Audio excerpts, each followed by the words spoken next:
কালকের ঘটনা প্রমাণ করে দিল পশ্চিমবঙ্গের এই মুহূর্তে আইন শৃঙ্খলার স্থিতি কোথায় দাঁড়িয়ে আছে। দীর্ঘ 15 বছর ধরে তৃণমূল কংগ্রেস কার্যত প্রশাসনকে ধ্বংস করেছে, পুলিশের রাজনীতিকরণ সম্পূর্ণ করেছে, সমস্ত অপরাধীদের ভয়মুক্ত করে দিয়েছে। অপরাধীরা মনে করছে এটা স্বর্গরাজ্য। বারাসত মধ্যমগ্রাম সীমান্তের থেকে খুব একটা বেশি দূরে নয়। বহু ধরনের সমাজবিরোধী কার্যকলাপ এখানে দিনের পর দিন হয়েছে।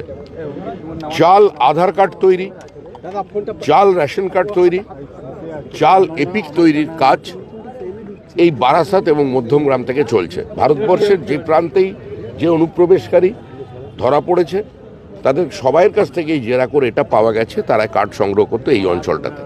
এটা স্পর্শকাতর অঞ্চল এবং এখানে যেভাবে এই হত্যাকাণ্ড হলো কার্যত সেটাকে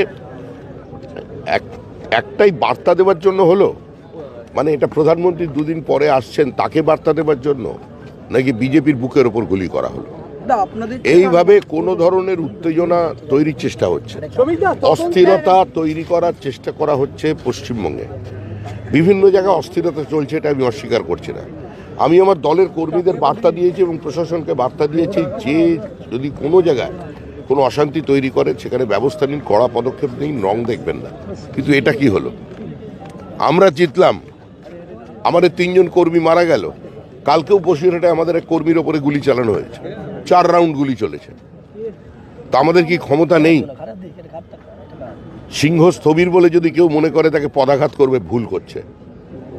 আমরা তৃণমূলের ভাষায় কথা বলতে জানি, কথা বলতে পারি, কিন্তু তাও বলছি না, বলবো না, এটাই হচ্ছে আমাদের স্ট্যান্ড। কিন্তু এই যে ঘটনাটি ঘটলো, যার সঙ্গে রাজনীতির দূর দূর পর্যন্ত কোনো সম্পর্ক নেই, তিনি একজনের আত্মসহায়ক, একজন অরাজনৈতিক ব্যক্তিত্ব, প্রাক্তন একজন সেনা কর্মী, আজকে তাকে এভাবে পয়েন্ট ব্ল্যাঙ্ক রেঞ্জে গুলি করে মারার উদ্দেশ্যটা কি? এটা সম্পূর্ণভাবেই একটা পরিকল্পিত প্রতিহিংসাজনিত রাজনৈতিক হত্যাকাণ্ড। এর বেশি কিছু বলতে পারছি না, কারণ তদন্ত